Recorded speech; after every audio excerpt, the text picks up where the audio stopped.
यद्यपि आज मैले के सोचेँ भने एउटा साहित्यिक कार्यक्रम हो, मेरो किताबले राजनीतिक चेतना बोकेको छ,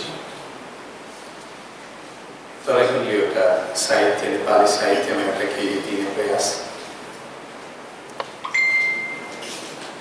अनि मलाई लाग्यो आज म लिखदेखि अलिक बाहिर जानु हुँदैन, त्यसैले मैले बोल्ने केही मुद्दाहरू लेखेर पनि ल्याएको छु, किनभने म ट्र्याकमा बसेर बोल्नुपर्छ जस्तो मलाई लाग्यो। र मैले मेरो भन्ने कुरा सुरु गर्न अघि देवकोटा संघका पहिलो आजीवन सदस्य अनि पूर्व सभापति डाक्टर आइबी थापा नेपाली विद्यालयका संस्थापक सभापति अनि विगतमा उहाँ मेजर अर्जुन राय, आदरणीय तीर्थराज नेउपाने, म स्वयं मिलेर यो जाति माटोको लागि सँगै केही कामहरू पनि गरेका श्रद्धेय हाम्रा समाजसेवक, समाजलाई माया गर्ने, हाम्रो समाजलाई माया गर्ने समाजसेवक श्रद्धेय केशरबहादुर लामाको निधन भर्खरै मात्र भएको हामी सबैलाई थाहा भयो। यो अत्यन्तै पीडादायक क्षण हो मेरो लागि जब मैले यो कुरा सुने।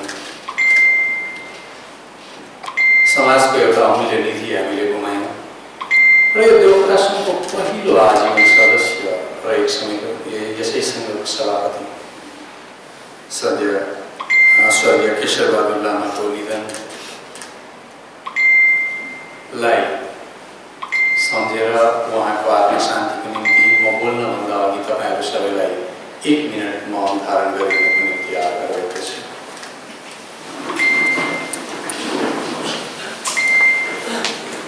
समय सुरु भयो।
आज को यस कार्यक्रम का सभापति श्रद्धेय श्री नरबहादुर दाहालज्यू, विशिष्ट अतिथि तथा देवकोटा संघका सभापति आदरणीय दाजु इन्द्र चालजी, आदरणीय अभिलाल लामिछानेज्यू, उपस्थित सबै साहित्यकार, पत्रकार, राजनीतिक मित्रगण, संगीतकार, गायक मित्र, शिक्षक मित्र, आत्मीय बन्धुगण, देवकोटा संघका सम्पूर्ण सदस्यगण अनि उमेरमा साना तर बौद्धिक रूपमा तीक्ष्ण मेरा सबै प्यारा भाइहरू, आज म यस मञ्चमा उभिएर बोल्दा केही खुसी लागेको छ, केही भावुक पनि भएको छ। अघि केही क्षण अघि देवकोटा संघमै मैले शारीरिकतावादको घोषणा गरेको कुरा पूर्ववक्ताले भनेका थिए। आजभन्दा ठिक 19 वर्ष 10 महिना 1 दिन अघि, त्यो दिन पनि 14 तारिक नै थियो, तर जनवरीको 14 तारिक थियो सन् 2001। यो देवकोटा संघमा मैले शारीरिकतावादको घोषणा गरेको थिएँ। मलाई आजको यो देवकोटा संघ देख्दा मन रोमाञ्चित भएर खुसी भएर म तपाईहरुलाई देखाउन चाहन्छु यो शारीरिकतावादको घोषणा गर्दाको देवकोटा संघको फोटोग्राफ। यो तला थिएन, यसको तल्लो तला थियो, चित्रले बारेको देवकोटा सङ्घ। 19 वर्ष 10 महिना 1 दिन अघिको फोटोग्राफ। र मलाई आज म हर्ष अनुभव गरिरहेको छु। त्यो पुरानो काठको बेन्च, हल्लिने बेन्च, हल्लिने टेबल, चित्रले बारेको एउटा सानो ठाउँमा हामीले 7 तलाको घोषणा गरेका थियौँ। कालिका प्रसादज्यूले सायद सभापतित्व गर्नुभएको थियो। अनि आज देवकोटा सङ्घका हाम्रा महासचिव मेरा मित्र ज्ञानेन्द्र दाहालज्यू त्यस समय सायद त्यस कार्यक्रमको घोषणा पदम पराजुली मित्र हुनुहुन्थ्यो, लक्ष्मण दाहालज्यू। र यो जुन आज एउटा रूपान्तरण देख्दैछु मैले, व्यापक यो जुन चाहिँ एउटा गर्व गर्ने लायकको यो जुन हल छ सँग म अहिलेको यो वर्तमान कार्यकारिणी जुन चाहिँ छ, देवकोटा सङ्घको जुन वर्तमान कार्यकारिणी, यो कार्यकारिणीको प्रयासमा यो हल यसरी निर्माण भयो, भव्य रूपमा एउटा एसी हल। उहाँहरूले जुन जमर्को गर्नुभयो हो यो देवकोटा सङ्घमा यो बज्नै भन्ने मान्छे कति म आफैलाई धिक्कार मन लाग्छ। 2 पटक एउटा शारीरिकतावादको घोषणा गर्न आएँ, आज यो पुस्तकको घोषणा गर्न आएको छु। मैले सदस्यतासम्म पनि लिइनँ, मैले देवकोटा सङ्घको एउटा इँटा जोड्नसम्म पनि मैले सहयोग पुर्याउन सकिनँ। तर यो कार्यकारिणीले, वर्तमान कार्यकारिणीले जुन काम गर्यो यसको निम्ति म मनैबाट वर्तमान कार्यकारिणीलाई नमन गर्न चाहन्छु। यसको साथै पुरानो जो देवकोटा सङ्घका कार्यकारिणी समितिका सदस्यहरू थिए, उहाँहरूले यो ठाउँ त्यो अवस्थामा भए पनि जग्गा गरेर राखेकोले गर्दा त्यो आधारमा यो हल निर्माण हुन सकेकोमा सुरुदेखि आजसम्मका सबै देवकोटा सङ्घका सदस्यहरूलाई म नमन गर्न चाहन्छु। अनि यसको सँगै म अर्को एउटा कुरा भन्न चाहन्छु। जब मैले आफ्नो भुल बोध गरेर केही अघि बोलिसकेपछि त्यसलाई मैले सच्याउनु पनि पर्छ र त्यो सच्याउने कार्य स्वरूपमा म यहाँबाट घोषणा गर्दछु। आज नै म आग्रह गर्दछु, देवकोटा सङ्घका सभापति बस्नुभएको छ, महासचिव सदस्यहरू बस्नुभएको छ, आज नै म आवेदन गर्दछु तपाईँहरूलाई मेरो आजीवन सदस्यताको निम्ति। र अब अगाडि बढौँ। यो जुन पुस्तक माटो संवाद हुन त यो पुस्तक जस्तो पुस्तक यही पुस्तक चाहिँ होइन। एउटा पुस्तक निकाल्ने प्रयास मैले लगभग 23 वर्ष अघि गरेको थिएँ। 23 वर्षको अन्तरालमा मैले केही पनि पुस्तक निकालिनँ। त्यो शारीरिकतावादको घोषणापत्र भयो। अहिले पनि मसँग 9वटा पुस्तकको पाण्डुलिपि छन्, कहिल्यै छापिन। छाप्न मन लाग्थ्यो, कहीँ कतै केही बिग्रिरहेको देख्थेँ, त्यो छाप्ने पैसा त्यसैमा काम लाग्छ भने त्यता लगाउँथेँ। मैले आफ्नो कथा कविताहरू देखाउने केही गर्ने प्रयासै गरेँ। तर यो पालि त्यो 23 वर्ष अगाडिको सपना यहाँ माटो संवाद बनेर उभियो। यसमा केही नयाँ कुराहरू छ।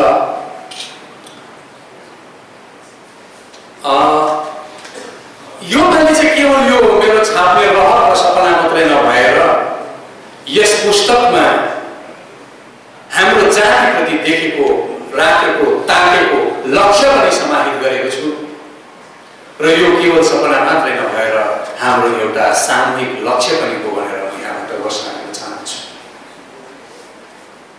र यो पुस्तक यहाँसम्म आइपुग्नमा मैले अघि मात्रै भने आज म जिउँदो छु, मलाई बाँच्न मन लाग्यो, म फर्केँ। त्यसको निम्ति मेरा मित्र पदम पराजुलीज्यू, अघि नै मैले तपाईँलाई भने उहाँको जुन योगदान छ, उहाँको त्यो योगदान नभएको भए आज यो पुस्तक हुन्थेन। मेरा कविताहरूलाई स्याहारेर राखिदिनुहुन्थ्यो भने त्यो कुराहरू म भुल्न सक्दिनँ। 21 वर्ष अघि लेखेको एउटा कविता पनि यहाँ परेको छ। मित्र पदमज्यूलाई थाहा छ, पोर्टर भन्ने जुन कविता छ 21 वर्ष कविता हो। त्यो कविता आज पनि अहिलेकै अवस्थामा जिउँदो छ र नै यहाँ परेको छ है। र यसरी नै मित्र कैलाश सुब्बाजी हुनुहुन्छ, भाइ पनि हो, मित्र पनि हो। उहाँले मलाई आएर एकदमै झझेकाउनु भयो, हुँदैन बजगाईज्यू, अब कविता तपाईँले निकाल्नै पर्छ, यसमा थुप्रै कुराहरू छ समाजलाई दिने, यो लुकाएर राख्नु हुँदैन, तपाईँले निकाल्नै पर्छ भनेर मलाई पुरा झझेकाउनु भयो। उहाँहरूको त्यो झझकाइ, त्यो आत्मीयता, त्यो मायाको नामलाई आज माटो संवादमा रोकिएको छ। र तपाईँले यसरी सबैजना आइदिनुभयो बोलाउँदा, सबैको म पुग्न सकिनँ नि त दिन।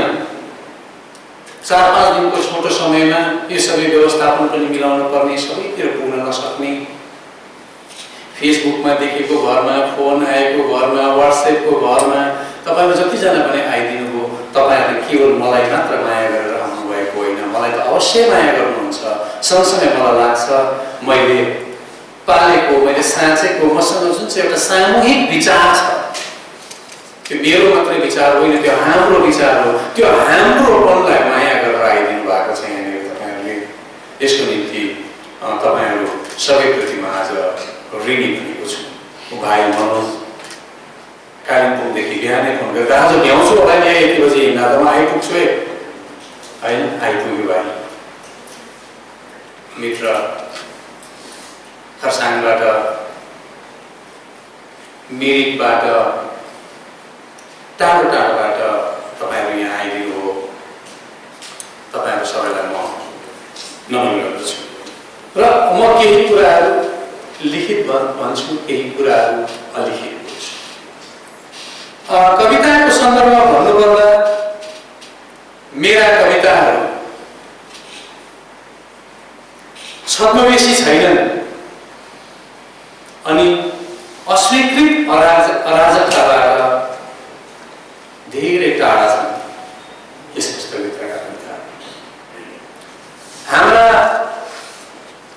जातीय संघर्षका चित्रणहरू हुन् यी कविताहरू, अनि स्पष्ट विचारधारा र दृष्टिका वाहक हुन् मेरा कविताहरू। एक अर्थमा अब यो मैले जुन कुरा भन्दैछु मलाई लाग्छ भाइ बासु थापा पुलामीज्यूले ध्यानले सुन्दै हुनुहुन्छ, त्यो उहाँलाई यो रुचिको विषय पनि हो। हेर्नुहोस् है, एक अर्थमा यी कविताहरूलाई प्रतिबद्ध कविताको सङ्गालो भन्न सक्नुहुन्छ। डाक्टर परमानन्द श्रीवास्तवको प्रतिबद्ध कविताको चरित्र माटो संवादमा तपाईहरुले पाउनुहुन्छ। यद्यपि म मेरा कविताहरूलाई प्रतिबद्ध कविता भन्न रुचाउँदिनँ, म अकविता भन्न रुचाउँछु म आफैले स्वयं। किनभने मेरा कविताहरू कालधर्मी कविताहरू, माटो संवादमा भएका कविताहरूले भविष्यमा कुनै प्रकारको झण्डा गाड्नु छैन। वर्तमान सामाजिक अवस्थाको सीमित समयभित्र आवश्यकताको बिरुवा रोपण नै माटो संवादका कविताहरू हुन्। हाम्रो वर्तमान सामाजिक अवस्था कति लामो रहन्छ भन्ने कुरा त्यो त तपाईँ हामीमा नै निर्भर गर्ने कुरा हो। यस पुस्तकमा भएका कविताहरू भाषा अनि प्रस्तुतिगत सम्बन्धमा प्रतिबद्ध छैनन्, कविताहरू लचिला छन्। यसैले गर्दा पनि मेरा कविताहरूलाई म अकविता नै भन्न रुचाउँछु। अकविता पनि कविताको एउटा अंश नै हो। र अकविताका सूत्रधार डाक्टर श्याम प्रभात, जगदीश चतुर्वेदी अनि रविन्द्रनाथ त्यागीहरूले अकविता सन्दर्भमा राखेको मान्यताले भन्छ बात बोलेगी हम नहीं। ठेट नेपालीमा भन्नु हो भने कुरोको चुरोले बोल्नेछ, कुरोको चुरोले बोल्नेछ, कविताले होइन, हामीले हो। कविले अर्थ लगाउनु पर्दैन। अकविता भनेको कविता बाहिरको साहित्य पटक्कै होइन, कविता भित्रकै अकविता जस्ता जस्ता कविताहरूमा आज गोर्खा समाजलाई सुम्पिन गइरहेको छु। मैले कविता, अकविता तथा प्रतिबद्ध कविता जे नै भने पनि अनि म स्वयं सार्वजनिकतावादको जनक भए तापनि मेरा कविताहरू पाठक मनसँग खेल्दा मेरा मन्तव्य अनि वादका हेजिमोनीहरूबाट मुक्त भएर खेल्ने कविताहरू भन्ने मेरो सदिच्छा छ। अब तपाईहरु धेरैलाई बीपी बजगाई बोल्दैछ भन्दा बीपी बजगाईले बोल्ने चरित्र त यस्तो होइन, अलिक अर्कै छ। त्यस्तो कस्तो सुन्न पनि मन लाग्छ, तर म त्यो एक्सट्रीम पोइन्टमा आज जान चाहदिनँ। यद्यपि म छोटोमा मेरा स्वयंका केही कुराहरू जुन तपाईहरुको मानसमा अल्झिरहेको छ, बजगाईले यो किन गर्यो, किन आज यस्तो भयो, तपाईहरुको अपेक्षा कहीँ कतै चोट लागिरहेको त छैन हो? मलाई थाहा छ एउटा ठुलो समूहले, एउटा ठुलो संख्याले म प्रति केही अपेक्षा राखेका छन्। मैले भुलेको छुइनँ। मैले मेरो राजनीतिक जीवनमा म जेल पनि गएँ र जेलबाट बाहिर निस्किएपछि धेरैजनाले मलाई सम्पर्क गरे, फोन गरे। त्यति बेला सम्पर्क गर्दा पनि धेरै आँखाहरू रोए, लाखौं आँखाहरू रोएका छन् जेल जाँदा। मलाई जेलमा भेट्न दिनमा 200-250 जना आउँथे। कोही यति गरिब हुन्थे, कुखुरा बेचेर आएका हुन्थे, बाख्रा बेचेर मलाई भेट्न आएका हुन्थे। ती कुखुरा बेचेर आउने, ती बाख्रा बेचेर आउने, म जेल जाँदा रुने आँखाहरू, ती आँसुहरू, त्यस आँसुलाई मैले सम्मान गर्न सकिनँ भने मेरो जीवन व्यर्थ जानेछ। त्यो आँसुले देखेको, राखेको आकांक्षा, त्यो सपना, म प्रतिको विश्वास, त्यो अपेक्षा मैले बोक्न सकिनँ भने म जीवन व्यर्थ हुन्छ।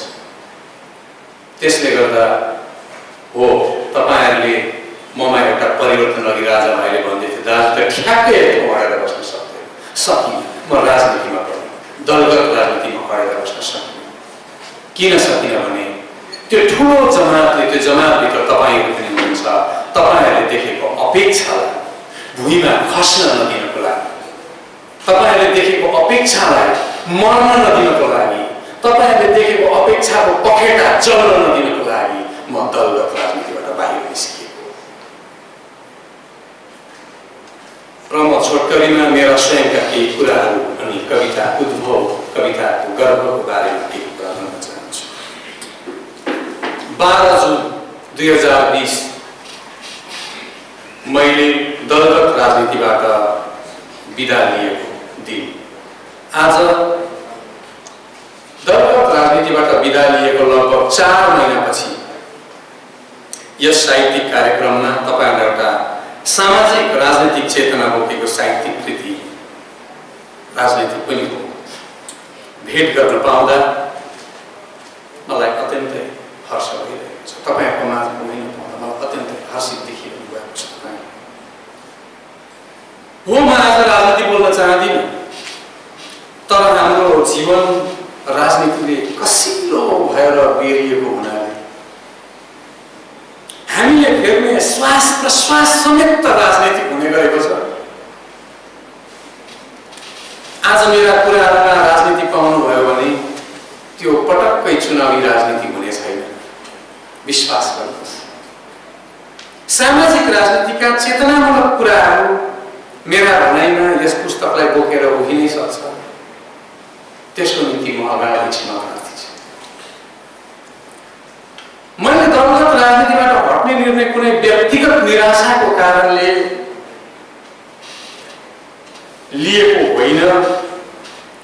समान राजनैतिक अधिकार, सामाजिक समता, व्यक्तिगत स्वतन्त्रता, बन्धुत्व, शान्तिका लागि झुट र फरेबबाट टाढा रहेर जनआकांक्षाको प्राप्तिको निम्ति सङ्घर्ष गर्नलाई लिएको निर्णय हो दलगत राजनीतिबाट बाहिर निस्केको।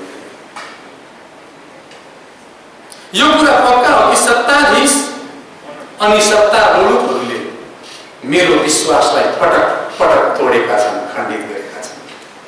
पक्का नेतृत्व भनेको मलाई लाग्छ सत्तारूढ हुनु हुँदैन, स्वप्नदर्शी हुनुपर्छ। नेतृत्व लक्ष्यसम्म पुग्न सक्ने स्वप्नदर्शी हुनुपर्छ। अनि नेतृत्वको विचार सदैव रचनात्मक हुनुपर्छ। लोकनीति, राजनीति र लोकनीति हामीले अलिकति बुझौँ। लोकनीतिलाई उभ्याउन नै मैले दलगत राजनीतिबाट विदा लिएको हो। र केवल कविता मात्र होइन, कुनै पनि साहित्यले, कथा होस्, कविता होस्, कुनै पनि साहित्यले, कुनै पनि रचनाले लोकमतलाई उभ्याएको हुन्छ। साहित्य भनेको लोकमत उभ्याउने एउटा प्रभावी साधन हो। माटो संवाद पनि त्यस्तै बनोस् भन्ने मेरो सदिच्छा छ। बाँकी त तपाईँहरूको हातमा छ। एउटा कुरा चाहिँ हामीले बुझ्नुपर्ने हुन्छ। अब हामी यहाँ सबै धेरै कुराहरू चिन्तन गर्नेहरू नै छौँ। यहाँ जति पनि भेला भएका छौँ, समाजका चिन्तकहरू नै हामी भेला भएका छौँ। एकपटक म केही भन्न जाँदैछु, यसलाई गनेर बुझौँ। गोठ मासेर, कुरा बुझ्नुहोस् है, गोठ, गाई गोठ, गोठ मासेर बारी बाँझो राखेर स्कुल ड्रप आउट हुँदै नागरिक आवश्यकतालाई घर दैलो पुर्याउने बाटोलाई अतिक्रमण गर्दै बौद्धिक जमातलाई प्रश्न उभ्याउँदै भाषालाई बलात्कार गर्दै शिक्षालाई तर्कन गर्दै सामूहिक संस्कृतिलाई टुक्रा पार्दै गाउँको ठुटे ठिकादारदेखि सहरको भाइजीहरूको हजुरिया संस्कृतिलाई मर्जल गर्नेहरूले नै गोर्खा आकांक्षा उभ्याउने कुरा गर्दै गरेका हुन्छन्। यो तीतो सत्य हो, बिच्छका जस्तो मलाई शङ्का लाग्छ साँच्चै। उनीहरूलाई गोर्खा आकांक्षाको अर्थ र औचित्य थाहा छ, जसले हाम्रो अस्मिता उभ्याउँछु भनेर ठिकाइएको कुरा गर्दैछ। बडा विचित्र छ हाम्रो समाज, हाम्रो सोच्ने तरिका, कुनै विषयवस्तुलाई हेर्ने हाम्रो तरिका, व्यवहार। मैले के पढेको छु त्यो पढेको भित्र मात्र सत्य हो, मैले के देखेको छु त्यो देखेको भित्र मात्र सत्य हो, मैले कुन बाबलाई समाएको छु त्यो बाबले बोकेको कुराहरू मात्र सत्य हो, त सबै असत्य हो भन्ने समाज छ हाम्रो। अर्काको कुरा पनि सुनौँ एकछिन पक्कै त्यसले के भन्दैछ हेरौँ त। अलिक गाउनु त्यो कुरा त ठिकै पो गर्दैछ है, सुनौ त। त्यो प्र्याक्टिस हामीसँग छैन, सबैमा नहोला, अधिकांशसँग छैन। र हेर्नुहोस्, समस्या भन्ने कुरा त अन्तहीन छ, समस्याको अन्त नै कहाँ छ। यसैले मानव जीवनमा समाधान पनि त अन्तहीन हुन्छ नि, होइन? जब समस्या अन्तहीन छ भने त समाधान पनि अन्तहीन हुन्छ। यसको अर्थ मानव जीवनमा आन्दोलन अन्तहीन हुनु होइन, आन्दोलन मानव जीवनको बाध्यता पनि हो। तर हाम्रो बाध्यतामा भने केही फरक छ, गोर्खा जातिको बाध्यतामा भने केही फरक छ। अघाउने मान्छेले देखेको सपना र भोको मान्छेले देखेको सपनामा जस्तो अन्तर छ, अरू र हाम्रो बाध्यतामा त्यस्तै अन्तर छ। ती अन्तरहरूभित्र हामीले आफूलाई उभ्याएर अघि बढेको हुनुपर्छ। मलाई लाग्छ,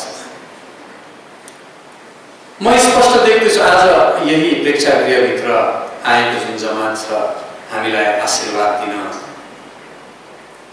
श्रद्धेय नरबहादुर दाहालज्यू यो उमेरमा उहाँ ठाउँ हिँडेर यहाँसम्म आइपुग्नुहुन्छ अनि हामीलाई लाग्छ हामी पनि उहाँ जस्तै ऊर्जावान भएर यो उमेरमा त एटलिस्ट अलिक उहाँभन्दा त धेरै कान्छो उमेर हो, हामी त हिँड्नु होइन कुद्नुपर्छ भन्ने लाग्छ। तपाईँ हाम्रो प्रेरणाको स्रोत हुनुहुन्छ। यसरी नै अघि यहाँ रविलालज्यू आउनुभयो, तपाईँ हाम्रो प्रेरणाको स्रोत हुनुहुन्छ। तर यहाँ आज अधिकांश नै हामी युवा अनुहार छौँ, किनभने अहिलेको घडीमा बुझ्न युवा जमातलाई नै मन लागिरहेको स्थिति छ। कुनै कुरा बुझ्न केलाउन युवा जमातलाई नै अलिकति ऊर्जा पनि छ, मन लागिरहेको स्थिति छ। र म स्पष्ट देख्दैछु यो एक प्रेक्षागृहभित्र पनि हाम्रो भविष्य अब नवयुवाहरूको हातमा छ। यसैले उनीहरू हिँड्ने बाटो फराकिलो अनि स्वच्छ बनाउने जिम्मा अब हाम्रो वर्तमानको हो। हामीभन्दा मुनिका युवाहरू हिँड्ने बाटो फराकिलो र स्वच्छ बनाउने जिम्मा हाम्रो उमेरका यो तर्काको पनि हो।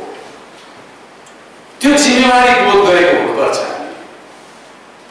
म यहाँबाट एउटा आग्रह पनि गर्न चाहन्छु, हामीले रचनात्मक विचार भएको एउटा नयाँ समाज पनि बनाउनुपर्छ। त्यो कुरा हामीले बिर्सिनु हुँदैन, किनभने विगतमा हामीले एउटै कुरालाई विभिन्न आयामले हेरेर कसैको सत्तासम्म पुग्ने जुत्ता भइदिएर हामी स्वयं जुत्ता भइदिएर हिलोमा छपक छपक छपक हिँड्दै जाँदा बितेको 4 दशकमा यो पहाड, यो तराई, यो डुवर्सले शिक्षाको गरिमा गुमाएको छ। समाजको आभ्यन्तरमा भएको सामाजिकताको गरिमालाई गुमाएको छ, पर्यावरण त गुमाएको छ। थुप्रै कुराहरू भनेर साध्य छैन हामीले के गुमायौँ भनेर। मैले यहाँबाट अवैधानिक दाजुलाई देख्दैछु, सार्वजनिकतावादको घोषणामा तपाईँ पनि यहाँ साक्षी हुनुहुन्थ्यो। र हामीले यो विगत 4 दशकमा थुप्रै कुरा गुमाएर अहिले एउटा उत्तप्त घोच्ने ढुङ्गाहरू भएको तातो बगर जस्तो समाज, झार उम्रिन नचाहने एउटा बगर जस्तो समाज तपाईँ हाम्रो अगाडि छ। अनि त्यो बगरलाई बाँच्नको लागि तपाईँ हामीबाटै भोलिका सन्तान जन्मिँदै पनि छन्। कति भयावह स्थिति छ, कति कामिलाको स्थिति छ। एक समय यो दार्जिलिङ जिल्लामा बोल्दैछु है, एक समय यो दार्जिलिङ जिल्ला शिक्षाको क्षेत्रमा विश्वमा नाम आउँथ्यो। राजा महाराजाका छोराछोरीहरू राजकुमारहरू पढ्न आउँथे होइन त? आज त्यो शिक्षाको स्तर किन थियो? कहाँ छ आज शिक्षक नियुक्तिमा हेर्नुहोस् त, टेबल मुनिबाट शिक्षक नियुक्ति भयो भने झन्डा सघाउनेलाई शिक्षक बनायौँ भने, जिन्दाबाद भन्नेलाई क्वालिटी नहेरी शिक्षक बनायौँ भने कसरी बन्छ हाम्रो समाज? हाम्रो नेतृत्वले कुर्सीमा बसेपछि यी कुराहरूलाई देख्न किन सक्दैन? किन सक्दैनन् देख्न? रुन्छ। मैले यही देवकोटा सङ्घको एउटा कार्यक्रममा साहित्य भाषा दिवस थियो होला, मैले सिलेबसको बारेमा भनेको थिएँ। बर्बाद छ सिलेबस नानीहरूलाई सिकाउने, बर्बाद। किन देख्दैन हाम्रो नेतृत्वले त्यो ठाउँहरू, त्यो दुलादारीहरू किन बुझ्याउँदैन? म त हेर्नुहोस्, सानोमा खेतमा काम गरेको मान्छे, बस्तीमा हुर्केको मान्छे, हलो जोतेको हात हो, यहाँनिर ठेली छ मेरो हातहरू, दाउरा बोकेको छु, घाँस बोकेको छु। अनि खेतमा जाने कुलो थियो हाम्रो, त्यो कुलोमा कहिलेकाहीँ गङ्गेटाले दुलो पार्थ्यो र खेतसम्म पानी पुग्दैन थियो। खेत सुकौरो लाग्थ्यो, हामी त्यो कुलो बुझ्याउन जान्थ्यौँ गङ्गेटाले लगाएका दुलादालीहरू। नेतृत्व भनेको कुलोमा गङ्गेटाले दुलो पार्दैछ भने त्यो दुलो पार्ने खेताला हो। आज नेतृत्वहरू किन खेताला बन्न सक्दैन? त्यस्तो थुप्रै प्रश्नहरूले यो मात्र संवाद जन्माएको छ। मैले राजनीतिको कुरा गरेको होइन, म यसको गर्वमा गरेर बोल्न कोसिस गरेँ। अहिले कुरा गरौँ भने रात पर्छ, म त्यत्रो लामो बोल्न चाहदिनँ। अब हाम्रो समाजलाई, यो भूभागलाई, यो माटोलाई चारैपट्टिबाट बाँधौँ न त भनेर सबै मिलेर सल्लाह गरौँ भने पनि यति ठाउँ चोइटिएको छ, यति ठाउँ च्यातिएको छ, कहाँबाट सिलाउनु थाल्नु पर्ने हो, कुन कुना समाल्नु पर्ने हो? पहिला 5 वर्ष त त्यो कुना खोज्दै लाग्छ होला। इमानदार भएर काम गर्यो भने कुनै खोज्न 5 वर्ष लाग्छ, काम गरेन भने त कुनै खोजिँदैन नि, भयो। र यी कुराहरू राजनीतिले देखेको हुनुपर्छ। र म भन्दै थिएँ मानव मात्र अनि समाजको राजनीति, स्वतन्त्रता, निर्णय, सम्पत्ति, अधिकार, कानुन तथा सत्ता जस्ता आवश्यक तत्त्वहरूलाई सही रूपमा व्यवस्थित गर्नको निम्ति हामीलाई राजनैतिक दर्शनको पनि आवश्यकता पर्दछ। यसबाहेक राजनीतिको विभिन्न पक्षहरूको अस्तित्व अनि यसको वैज्ञानिक अध्ययन गर्नलाई राजनीतिक सिद्धान्तको खाँचो पर्दछ। दर्शन अनि सिद्धान्त नभएको राजनीतिले हाम्रो समाजलाई कहिल्यै पनि लिन सिकाउँदैन। आज एउटा सत्य कुरा भन्न जाँदैछु म। आज गोर्खा राजनीतिको नाममा भइरहेको चलखेललाई राम्ररी केलाएर हेर्नु हो भने हाम्रा अधिकांश राजनीतिक दलहरूमा कुनै राजनीतिक सिद्धान्त नै छैन अनि दर्शन पनि छैन। यहाँ आदरणीय गोविन्द दाजु आउनुभएको छ, क्रामाबाट मित्र अरुण ढकानीलाई पनि म बात गर्दैछु। उहाँहरूले एउटा दर्शन बोक्नु भएको छ, मार्क्सवाद, एउटा सिद्धान्त छ, हिँड्ने बाटो छ, तय छ। तर पहाडमा त एउटा मात्रै राजनीतिक दल होइन, अहिले हिसाब लगायो भने त यो 10औँलाई भरिएर पनि अलिक हुन्छ। हामी प्रश्न गर्न सक्छौँ उहाँहरूलाई कुनै दिन कुनै मञ्चमा कि तपाईँको राजनीतिक दर्शन के हो, कुन सिद्धान्तमा उभिएको छ? सिद्धान्त भनेको चाहिँ गोर्खाल्यान्ड हो, गोर्खाल्यान्ड चाहिँ लक्ष्य हो कि सिद्धान्त हो? त्यसो हो भने त गोर्खाल्यान्ड पाएको दिन त सिद्धान्त सक्यो। के निर्णय गर्छ त्यो नयाँ विधान पालिकाले? कस्तो बनाउने त्यो नयाँ विधान पालिका? यो जुन हाँस्दैछु नि म, यो रुवाईभन्दा कम हाँसो होइन। पीडा कहाँ छ हामीसँग सिद्धान्त? खोइ कुन सिद्धान्तमा हिँड्दैछौँ? र गोर्खा समाजको भविष्यको निम्ति यो सिद्धान्तहीन, यो दर्शनहीन राजनीति बडो खतरनाक हो। गोर्खा राजनीतिको दर्शन भने पनि सिद्धान्त भने पनि अहिले केवल अलग विधान पालिका हो भन्ने सबैले सोच्छौँ। तर त्यसलाई आकार दिनको लागि जुन सिद्धान्तको खाँचो पर्छ त्यो सिद्धान्त राजनीतिमा देखा पर्दैन। त्यस कुरालाई पनि यो माटो संवादले बोक्ने कोसिस गरेको छ। अहिले हामी एउटा समयको यस्तो सुरुङमा छौँ, म सुरुङ शब्द दिएँ, एउटा टनल। अहिले हामी समयको एउटा यस्तो सुरुङमा छौँ जहाँबाट हामीले समग्रतामा मुक्ति पाएको हुनुपर्छ। समग्रतामा भन्दैछु, वास्तवमा मैले फेसबुकमा लेख्ने मित्रहरूमा अलिक सैद्धान्तिक रूपमा लेख्दै गरेको देखेको एकजना मित्र हाम्रो ज्योतिज्यू पनि यहाँ आउनुभएको छ पश्चिमबाट। यो म जुन कुरा बोल्दैछु तपाईँ समक्ष अझै तपाईँले अझै विस्तारित रूपमा भोलिको दिनमा देखिदिनुहुन्छ कि भन्ने पनि म एउटा अपेक्षा राख्दै बोल्दैछु। र हामीलाई आजको सन्दर्भमा सही रूपमा भन्नु हो भने हाम्रो समाजलाई एउटा सम्पूर्ण क्रान्तिको खाँचो छ। हामीले सत्ताको मोहलाई त्यागेर राजनीति गर्यौँ भने मात्र हामी हाम्रो लक्ष्यलाई भेट्न सक्छौँ। कसैकै राजनीति गरेपछि त अब यो भन्न चाहदिनँ, थिएँ के भन्नु नभन्दा पनि सक्दिनँ, यो रगतमा नसामा त्यही बग्छ। 88 देखि अहिलेसम्म त्यो सम्झौता, पहिलो सम्झौतादेखि अहिलेसम्म मैले हिसाब गरेको 21 जना विधायकका हामीले विधानसभा पठाइसकेका छौँ।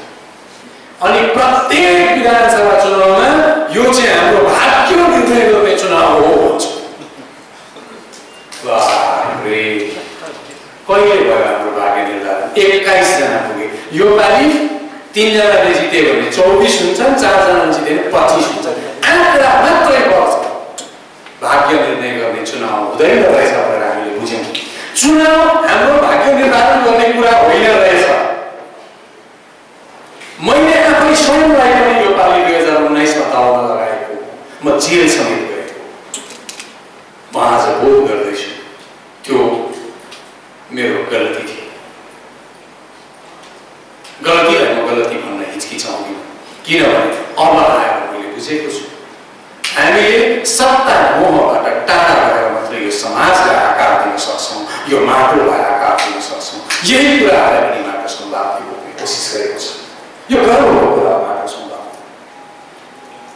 र हामीले मैले अघि नै भनिहालेँ, अब चुनाव आउँछ अनि हामीलाई भनिन्छ क्या, भनिन्छ, भोलि पनि भनिन्छ यो खाली पोस्टमा गोड हाल्नु दिनु हुँदैन भन्छ, त्यसै भन्छ होइन। अब यो खाली पोस्टमा गोड हाल्नु नदिने भनेर अर्काको गोल पोस्टको गोली रोक्ने राजनीतिक तमासा नै हो जनआकांक्षाको बाधा। यसलाई मैले एक लाइनमा सकिने कुरा अगाडि कुरा गर्न चाहदिनँ। सुन्नुहोस्, मेरा कविताहरूले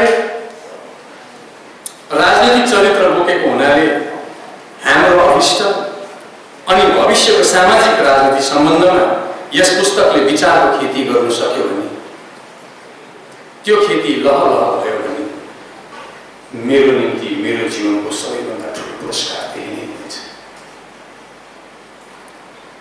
आफ्नै अनुहार खोज्न हिजो हामी जहाँ थियौँ, यो आफ्नै अनुहार खोज्न हिजो हामी जहाँ थियौँ आज पनि त्यहाँ नै छौँ। हामीले एक पाइला उचाल्न सके अभिष्टको यात्रा हुनेछ, सुरु हुनेछ अभिष्टको यात्रा। माटो सम्वाद सम्पूर्ण नेपाली भाषी विश्वलाई समर्पण गर्दछु, केही आशा र आकांक्षा राखेर। यति भनेर मैले मेरो भन्ने कुरा त सकेँ।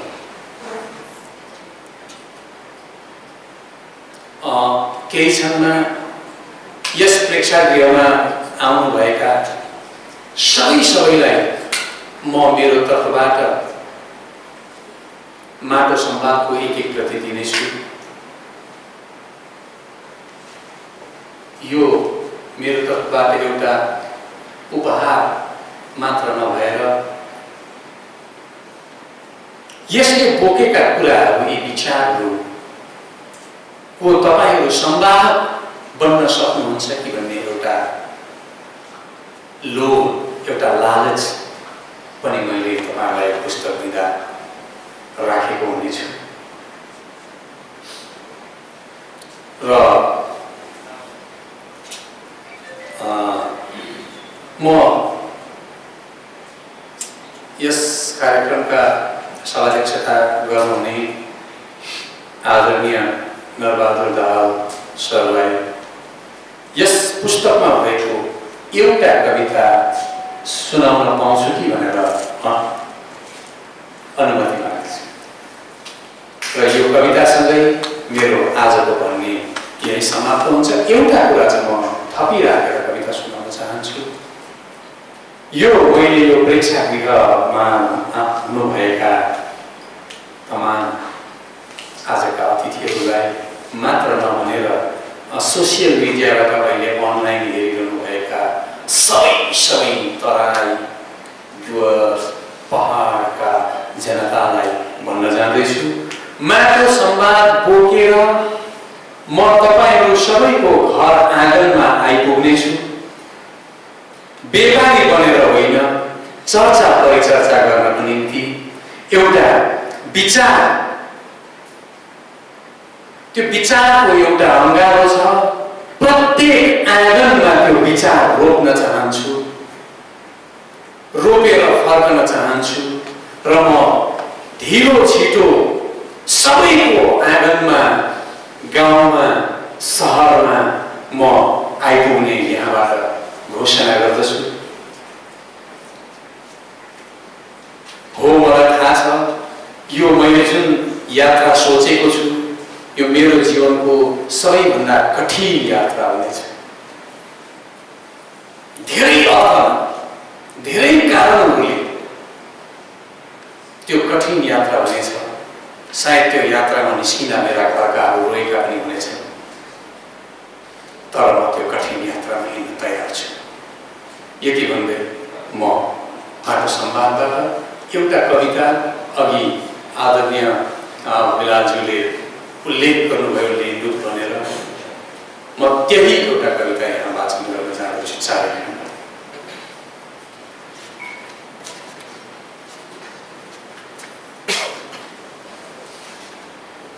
त्यो स्याल होइन लेन्दुक हो। दक्षिण एसियाली क्षेत्रहरूमा, मध्य पूर्वी देशहरूमा अमेरिका सधैँ लेन्दुकहरू खोज्छ, खोजिरहन्छ। नेपाल, भुटान, श्रीलङ्काहरूमा त्यहाँका हरेक गल्लीहरूमा भारत सधैँ लेन्दुकहरू खोज्छ, खोजिरहन्छ। प्रत्येक आँगनका फुलबारीहरूमा तिमी अनि म भित्रका मकुण्डोधारीहरूले मृत्यु आयात गर्ने लेन्दुकहरू खोज्छन्। अनि समयले एउटा सत्ता उसको पोल्टामा हाल्नेछ। कञ्चनजङ्घाका पाखा भित्ता डढेलो लाग्दा फेरि एकपल्ट देशघातीहरू हाँस्नेछन्। मृत्यु निर्यात गर्नेहरूको तीखो हल्लाभित्र बजारभरि थुप्रै संस्करणमा निस्किएका छाती लेन्दुकहरू। फेरि एकपल्ट विश्वास पात्र बन्ने होडबाजीमा लामबद्ध छ। उसले खेलेको खोपी खेलमा सार्वभौमिकतालाई च्याखे थाप्न, आफ्नै आमाको चिरहरण गर्न देशभक्तिको आवरण ओढेका तिमी अनि म भित्रका लेन्दुकहरू, अझै स्पष्ट भनौँ पहाडी मिर जाफरहरू, थुक्क जुन थालमा खायो त्यही थालमा हग्नेहरू, घर खनेर आँगन पुर्नेहरू, फिस्टे चरीमा बोसो खोज्नेहरू, फिस्टे चरीमा बोसो खोज्नेहरू।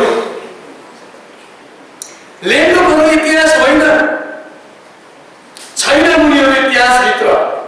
उनीहरू त मिठो विष बनेर तिम्रा मेरा वर्तमान जिउँछन्, जिउँदैछन्। कस्तो विष? मिठो विष। मिठो विषको प्याला छल्किन्छ, देशरत्न र गाउँरत्नको दोस्रोमा ओढाइन्छ। धर्मको रङ ओढेर राजनैतिक हिलोमा भासिएको निलो स्याल, धर्मको रङ ओढेर राजनैतिक हिलोमा भासिएको निलो स्याल तिम्रा आँगनमा, मेरा आँगनमा, उसका आँगनमा बाँच्न थालेको कौडे थाले अनि फुल पार्न थालेको रातो पोथी राह काट्दै हेर्दो छ। होसियार त्यो स्याल होइन, लेन्दुक हो। तिमी र म भित्र सर्किएका चुन जुम्राहरू सत्ताको महत्वाकांक्षामा दाँत गाड्दैछन्। होसियार लेन्दुकहरू फेरि लामबद्ध हुँदैछन्। 2. लेन्दुकहरू ठुलै सपनाका मालिक, सपना नदेख्नेहरू मुर्दा बन्धुले। लेन्दुकहरू राजाको विरोधमा उभिएका प्रजातन्त्रका योद्धा हो। आफ्नै मनका राजा हो। तपाईहरुलाई भन्दैछु म, पाठकलाई बेचिएको, तिमी हिँड्ने गोरेको बेचिएको, धुलोमा खेल्दै गरेको तिम्रो छोराको सिङ्गाने पात्रासँगै उसको भविष्य बेचिएको, तिम्रो स्वास्नीको तिमी प्रतिको विश्वास बेचिएको, तिम्रो जीवन बेचिएको, तिम्रो सपना बेचिएको, तिम्रो मनको आफ्नै सिङ्गो देश बेचिएको। तिमी हातमा झण्डा बोकेर लेन्डुप चिच्याउँदै गर्दा तिम्रै खोरको खसी लगाएर लेन्डुपको भोज खाँदै थिए। तिमी हातमा झण्डा बोकेर लेन्डुप चिच्याउँदै गर्दा तिम्रै खोरको खसी लगाएर लेन्डुपहरू भोज खाँदै थिए। तिमीले कोठेबारीमा रोपेका फुलहरू निचोरेर आफूलाई सुगन्धित पार्ने मगमगाउँदो परफ्युम बनाउँदै थिए। उसलाई तिम्रो काखी बनाउँछ, तिम्रो कोठको बाटो हिँड्दा मलखाडी पनि गनाउँछ, तिमीले कसै खर्च पारेको सुँगुरको खोर पनि गनाउँछ। यसैले त उसले तिमीलाई नारा लगाउन पठाएर तिम्रै कोठेबारीका फुलहरू मार्दैछ, निचोर्दैछ, थोपा रस निकाल्दैछ।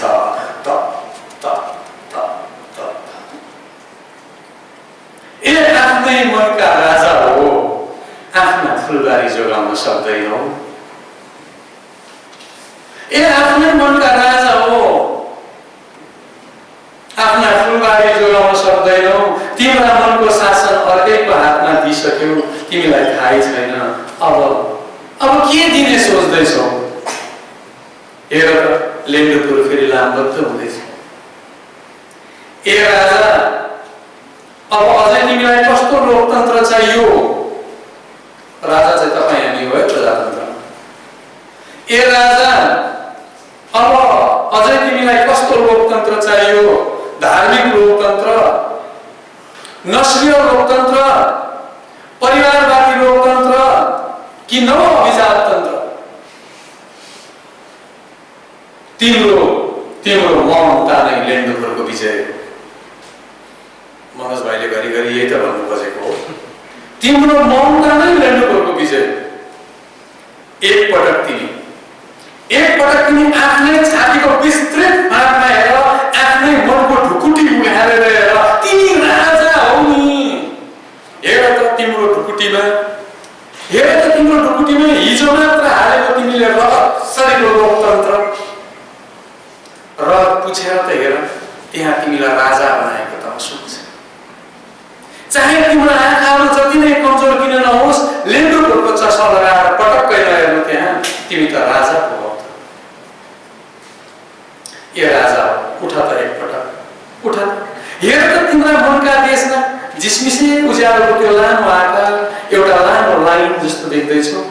त्यो रासिनको लाइन होइन, त्यो पानीको लाइन पनि होइन, त्यो बाध्यताको लाइन पनि होइन, त्यो स्यालको बथान पनि होइन। तिमी निदाएको बेला मौका छोपेर लेन्डुपुर फेरि लामबद्ध हुँदैछ। ती लेन्डुपुर घर खनेर आँगन तोड्नेहरू, आफ्नै खुट्टामा बन्चरो हान्नेहरू, पानी बेचेर शीत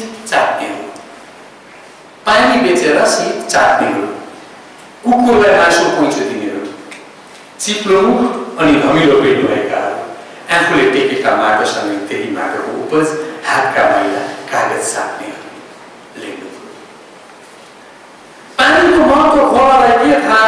गुलामे बाटामा हिँड्दै गरेको तिर्खाएको पथिकलाई त सोध। कविताको महत्त्व बेहोसहरूलाई के थाहा? एकपटक अस्ताउँदो सूर्यको रक्तिम आकाशलाई त सोधियो। यहाँ लेन्डुपुरले कविता मन पराउँदैनन्। किनभने कविता बाँड्नु हो, कविता आएको हो। कविता मन नपराउनेहरू पछुताउने छन्। अब कविता लेन्डुपुरलाई दागबत्ती दिने माचिसको एउटा सिङ्का हो।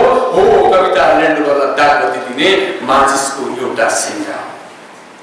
बिहानै टेलिभिजनको समाचारमा विस्तारवादी लेन्डुपुर नै पक्रेल्दै छन्। विज्ञापनमा पनि लेन्डुपुर नै चिच्याइरहेका, टाउको खाइरहेका, स्वतन्त्रताका झुटो एप्रोच बोकेका लेन्डुपुरहरू आफैले आफूलाई सोधिएर सुन्दर भविष्यको सपना देखाउने लेन्डुपुरहरू, युगको साक्षी बनेको काठमाडौँको टुडी खेलका बम बन्दुक पुण्य धुलोलाई सोधिएर 2 छाक दाल रोटीको आशा देखाउने लेन्डुकहरू हडताल र बन्दमा खप्पिस दार्जिलिङका भुँडीहरूलाई सोधिएर। हाम्रा फोटो फ्रेममा सजाएर राख्न चाहने लेन्डुकहरू अस्तित्वको महत्त्व के हो? बिहानीको घामसँगै सुकी जाने शीतलाई सोधिएर। यदि भन्दा पनि माटो चिन्दैनौ भने, यदि भन्दा पनि तिमी माटो चिन्दैनौ भने देशको माया के हो? अमेरिका, अस्ट्रेलिया र क्यानाडा पुगेका भोटानी शरणार्थीहरूका अबोध मनहरूलाई सोधिएर। उसले गोलभेडा नपठाए तिम्रो भान्सामा चटनी टुट्छ भन्ने डर, उसले तेल नपठाए तिम्रो गाडीको चक्का घुर्दैन भन्ने डर, उसको कुरा नमाने तिम्रो चियापत्तीको गोली लाग्दैन भन्ने डर, उसको कुरा नमाने तिम्रो सरकारमा बजेट घट्छ भन्ने डर, उसको उपभोग्य सामान छैन भने तिमी बाँच्न सक्दैनौ भन्ने डर। एकपटक अर्को आयामबाट त सोचिएर तिमी नभए उसको उपभोक्ता खोइ उसको उपभोक्ता। लेन्डुकसँग डर राखेर बाँच्नेहरू, तिम्रो भान्साभित्र लेन्डुक, तिम्रो गाडीको ड्राइभिङ सिटमा लेन्डुक, तिमीले टिपेको चियाका पत्तीसँगै तिमीलाई मैले अक्सनमा राख्ने लेन्डुक, तिम्रो बजेटसँगै तिम्रै देउता थानमा कुल देउता भएर पस्ने लेन्डुक, गाउँका घुम्तीमा भएको चौतारादेखि संसदको सदनसम्मै तिम्रो टोपीदेखि जुत्तासम्मै जब लेन्डुकीकरण हुन्छ तिमी रहेका हुँदैनौ। आज मने र बिरेसँग गफिँदै तिमी यहाँ हामीसँग सुत्नेछौ, तर बिहान भालेका डाकमा चिसो एक्लो ओछ्यानमा त्यहाँ उठेका हुनेछौ जहाँ तिमी मर्दा तिम्रो मलाई कोही हुने छैनन्। भोका लेन्डुकहरूका बस्तीमा सधैँ तिमी एक्लै मर्नेछौ जहाँ तिम्रै काँधहरू पनि बन्धक राखिएका हुनेछन्। हो, त्यहाँ तिम्रै काँधहरू पनि बन्धक राखिएका हुनेछन्। यो अन्तिम घटना छोडो। आमा जस्तो माटो, माटो जस्तो आमा, आमा जस्तो माटो, माटो जस्तो आमा। हिजो लेन्डुकहरूले बेचे, आज छोराका तालुमा चिसो नलागोस् भनेर आमाले जाँदा जाँदै दिएको शिरको टोपी बेच्दैछन्। छोराका खुट्टामा काँडा नबिजोस् भनेर पेवा पैसाले किनिदिएको जुत्ता पनि बेच्दैछन्। कतै मधेसी आन्दोलनको नाममा देश बेच्दैछन्, कतै 371 को नाममा शेष बेच्दैछन्, कतै माटो आन्दोलनको नाममा भावना बेच्दैछन्, अनि कतै तिमी र म हिँडेका जुलुसहरू, हामीले भोक र सुकाएका नाराहरू, अनि अनसन बसेका भोकहरू सबै बेच्दैछन्। फक्रिँदै गरेको माटोको जवानी बेच्दैछन्। दाजुको मृत्यु नारीमा देखाउने रामायणको मिथकीय लेन्डुक, दाजुको मृत्यु नारीमा देखाउने रामायणको मिथकीय लेन्डुक, सिराची दौडा पिठ्यूमा छुरा हान्ने पलासीको ऐतिहासिक लेन्डुक, भारतलाई टुक्रा पारेर स्वाधीनता थाप्ने सत्ताका भोका थुप्रै लेन्डुकहरू, नेपाल राजदरबार हत्याकाण्डमा पर्दापछि लुकेका छरपष्ट लेन्डुकहरू, वैकल्पिक व्यवस्था जनतालाई पचार्ने दार्जिलिङका चिसा लेन्डुकहरू, सिङ्गो जातिलाई जातमा बाँड्ने, तिम्रो र मेरो बच्चालाई चुच्चो र च्याप्टो न्यापमा बाँड्ने, भूगोल र इतिहासलाई स्वार्थको मदानीमा मोही पार्ने। हजारौं लेन्डुकहरू सक्छौ भने हाम्रो जातिको टेक्ने आधार पड्काइदेऊ, सक्छौ भने हाम्रो जातिको टेक्ने आधार पड्काइदेऊ, अनि खोज त्यहाँ तिम्रै छरपष्टिएको गीती बारुद गनाउँदै गरेको तिम्री आमाको एक टुक्रा स्तन, तिमीलाई जन्माउने अधिष्ठानको टुक्रा, अनि बाँच टुहुरो भएर, केस बुढै पारेर मैदानी खेतमा उभिएको बुखियाचा जस्तै। भविष्यका बुखियाचा लेन्डुकहरू तिम्रै माटोमा अचल भएर काग परेवाको पिस्टा पहिरिएर लाचा तिम्रो आँखाले देख्नेछ भोलि तिमी उभिएको खेत जोतिएको,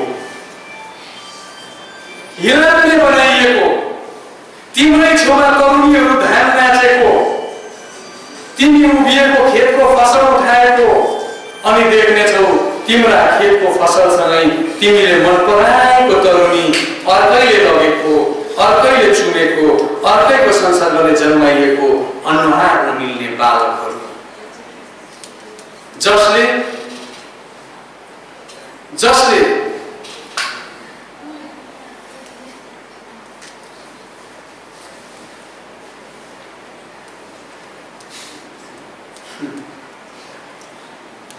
भोलि जसले लाचार दिएको तिम्रो दुख्याचा समेत जलाउनेछ।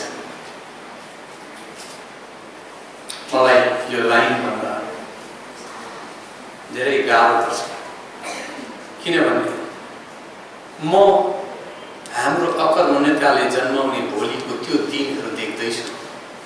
मेरो आँखाले अबको केही वर्षपछिको एउटा समाज देख्दैछ। यदि हामी अकर्मण्य बस्छौँ भने त्यो देख्ने आँखा, त्यो हृदय, त्यो सबै पुग्न सक्दैन, सहन सक्दैन। त्यस्तो एउटा समाज जन्मिँदैछ, देखिरहेको छु। त्यो दृश्य मेरो आँखाले आउँछ। अबको केही वर्षपछिको दृश्य मेरो आँखाले आउँछ। मलाई पीडा हुन्छ यो कवितादेखि बाहिर। त्यो पीडा नै यो कविताको अन्त। र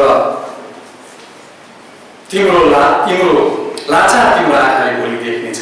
तिमी उभिएको खेत जोतिएको, हिलामले गराइएको तिम्रो छेउमा तरुनीहरू धान नाचे, तिमी उभिएको खेतको फसल उठाएको, अनि देख्नेछौ तिम्रा खेतको फसलसँग तिमीले मन पराएको तरुनी, अर्कैले लगेको, अर्कैले चुमेको, अर्कैको संसर्गले जन्माइएको अनुहार नमिल्ने बालकहरू, भोलि जसले लाचार उभिएको तिम्रो दुख्याचा समेत जलाउनेछ। अनि त्यस आगोमा उनीहरूले काफल पाक्यो चरी पोलेर खानेछन्।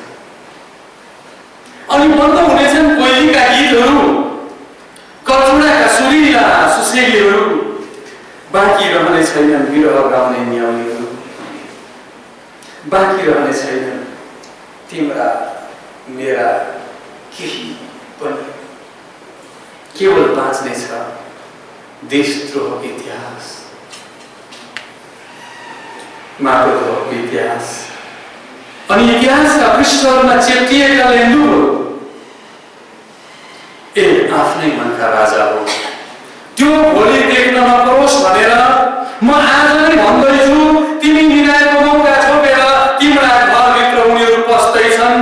होसियार त्यो स्यालको बथान होइन, लेन्डुहरू फेरि लामबद्ध हुँदैछन्, लेन्डुहरू फेरि सक्रिय बन्दैछन्। धन्यवाद।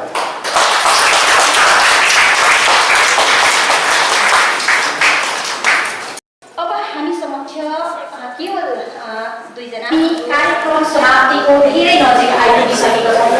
त्यसैले कृपया सबैलाई म अनुरोध गरिरहेको छु, कार्यक्रम समाप्तिसँग धैर्य धारण गरेर बसिदिनु भए हामी अत्यन्तै कृतज्ञ हुने थियौँ। म यहाँहरूसँगै सम्पूर्ण सपुनालाई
भयो भयो है एकछिनमा म सानो एउटा आग्रह है एउटा सानो आग्रह मैले अघि नै गर्नुपर्ने उसलाई क्षमा पनि माग्दछु म उसलाई क्षमा पनि माग्दछु सुन्दै सबैलाई सुन्ने आग्रह गरेँ मैले म उसलाई क्षमा पनि माग्दछु अघि नै मैले गर्नुपर्ने बिराए गल्ती हुन्छ काम गर्दा जसको सहयोग बेगर मेरो यात्रा नै असम्भव छ जो मेरो निम्ति धेरै रुन्छिन् अनि उसलाई रोएकै छोडेर म समाजमा होमिएको हुन्छु आँसुमा डुबिरहने तर पनि मलाई हौसला भने दिइरहने मेरी अर्धाङ्गिनी म आज समाजको अगाडि तिम्रो अनुहार पनि देखाउन चाहन्छु यहाँ एकपटक इन्द्र तिमी मञ्चमा आइदियौ